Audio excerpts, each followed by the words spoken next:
ఉపాధ్యాయ ఎమ్మెల్సీగా వచ్చినటువంటి మరి ప్రభుత్వ బడులలో చదివినటువంటి విద్యార్థి చిన్న కోడూరులోనే చదువుకొని అదే స్కూల్లో అదే గ్రామంలో టీచర్గా జీవితాన్ని ప్రారంభించి ఈరోజు ఎమ్మెల్సీల ప్రతినిధిగా టీచర్ల ప్రతినిధిగా మన మధ్యలో ఉన్నటువంటి వారిని మాట్లాడవలసిందిగా కోరుతున్నారు రఘుత్తం గారిని.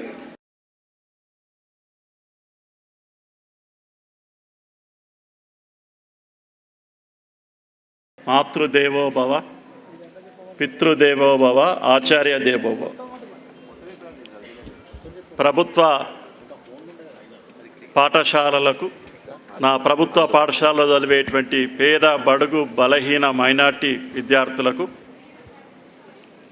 ఒక మంచి జీవితాన్ని ఇచ్చి వాళ్ళలో స్ఫూర్తిని కలిగించాలని, మా ప్రభుత్వ పాఠశాలల విద్యార్థులు ప్రతిభ కలిగిన విద్యార్థులను ప్రోత్సహించి వాళ్ళకు ప్రతిభా అవార్డులు ఇవ్వాలని మంచి ఆలోచనతోటి ఒక ఉద్యమ రూపంలో వందే మాతరం ఫౌండేషన్ స్థాపించి వారి జీవితాన్నే ఈ ఉద్యమానికి, ఈ వందే మాతరం ఫౌండేషన్కు అర్పిస్తున్నటువంటి పెద్దలు, గౌరవనీయులు, మనకందరికీ స్ఫూర్తిదాయకమైన ఉపన్యాసం ఇచ్చినటువంటి వేదికలకు ఇచ్చిన రవీందర్ గారు, నేను అత్యంత ఆదర్శుడిగా భావించేటువంటి వ్యక్తితో నాకు ఇవాళ పరిచయమైంది. గౌరవనీయులు పెద్దలు జయప్రకాష్ నారాయణ గారు, కార్యక్రమంలో పాల్గొంటున్నటువంటి బివిఆర్ మోహన్ రెడ్డి గారు, ఇతర పెద్దలందరికీ, ఈ కార్యక్రమంలో పాల్గొంటున్నటువంటి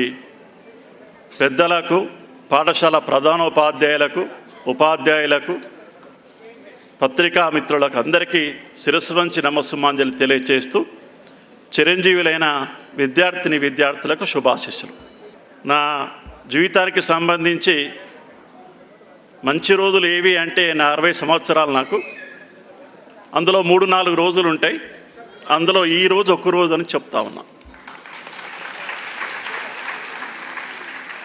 ఎందుకంటే నేను పుట్టిన ఊరు, నేను చదువుకున్న బడి, మా నాన్నగారు 15 సంవత్సరాలు మా పాఠశాలలో ప్రధానోపాధ్యాయులుగా పనిచేసి నా సొంత మండలంలోనే నేను ఉపాధ్యాయ నా జీవితాన్ని, ఉపాధ్యాయ సంఘ ఉద్యమ జీవితాన్ని ప్రారంభించి ఇవాళ మా చిన్నారులు, ఆ బడి పెద్ద సారు మా లక్ష్మణ్ ఇక్కడ ఉన్నాడు, మా నాన్న నుంచి మొదలుకుంటే ఇప్పుడు లక్ష్మీ సార్ దాకా ప్రధానోపాధ్యాయులందరికీ ఎందుకు చెప్తున్నా నా బడి గురించి అంటే, నా మండలం ఈ రాష్ట్రంలోనే నాకు తెలిసి ఒక చిన్న మండలము, రాష్ట్రంలో 25 మంది 10/10 జీపీఎస్ సాధించారు. నా మండలం చిన్నకోడూరు మండలం, సిద్దిపేట. ఆ బడికి సంబంధించిన 10 మంది ఇవాళ హెడ్ మాస్టర్తో టీచర్ స్థాయికి వచ్చి ఉన్నారు.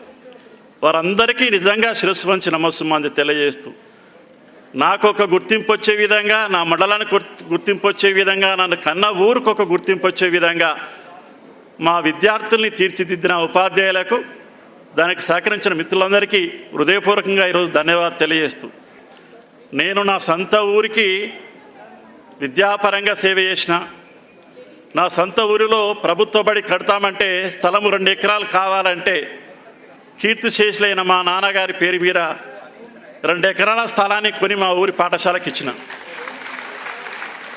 అనేక రకాలుగా వృత్తిపరంగా 30 సంవత్సరాలు విద్యాపరంగా సేవ చేసిన మా నాన్నగారు, ఆయన ప్రభుత్వ పాఠశాల ప్రధానోపాధ్యాయులే, హై స్కూల్కు నేను ప్రధానోపాధ్యాయులుగా పనిచేసి ఇవాళ ఈ రాష్ట్రంలో మా ఉపాధ్యాయ సోదరుల ఆశీస్సులతోటి శాసన మండలి సభ్యులుగా కొనసాగుతూ ఉన్న రవణ చెప్పిన ఒక మాట ఇక్కడ చెప్పదలుచుకున్నా. మళ్ళీ నేను ఈ రాష్ట్ర ప్రభుత్వంతో కలిసి పనిచేస్తున్న సమయంలో చాలాసార్లు చెప్పిన, అప్పటి ముఖ్యమంత్రి కానీ ఇప్పటి ముఖ్యమంత్రి కానీ ఒకటేసారి 2 సార్లు వచ్చే అవకాశం వచ్చింది.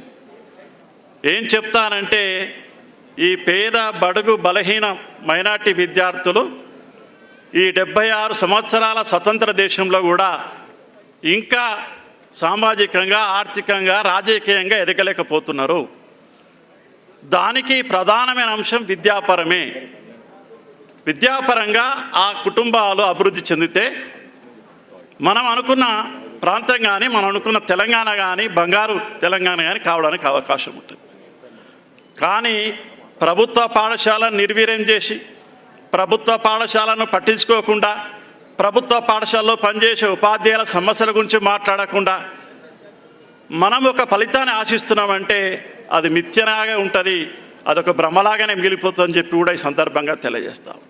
మీరు ఇచ్చే పథకాలు, మీరు ఇచ్చే ఉచితాలు, మీరు ఇచ్చే ప్రాజెక్టులు, వీటన్నింటికంటే ముందుగా పేద పిల్లవాడు చదివే బడిని బలోపేతం చేస్తే మా పేద పిల్లవాడు సమాజానికి పనికొచ్చే పౌరుడుగా తయారు కావాలి. ఫస్ట్ మా పేద పిల్లవాడు ఆ ఇంటికి ఒక హీరో, ఒక హీరోయిన్ లాగా మా పిల్లలు ఎదగాలి. అప్పుడు ఆ కుటుంబం ఆర్థికంగా, రాజకీయంగా, సాంఘికంగా ఎదుగుతుంది. అప్పుడు మాత్రమే ఈ సంక్షేమ ఫలాలు మనం చేసే ప్రభుత్వ పథకాలు ఉపయోగపడతాయి. అసలు విషయాన్ని వదిలిపెట్టి నేల విడిచి సాం చేసినట్టుగా ఈ ఉచిత పథకాలతోటి వీటితోటి అభివృద్ధి కారకతోటి దరిద్రం పోదు. 10 ఏళ్ల కింద ఒక ఊరికి పోతే ఇండ్ల కోసం 100 అప్లికేషన్లు వచ్చినాయి. ఇప్పుడు వేనా ఇంకా 200 అప్లికేషన్లు వస్తున్నాయి. దానికి కారణం ఏంటిది? విద్యాపరంగా ఎదగలేదు కాబట్టి మా పిల్లవాడు, మా సమాజం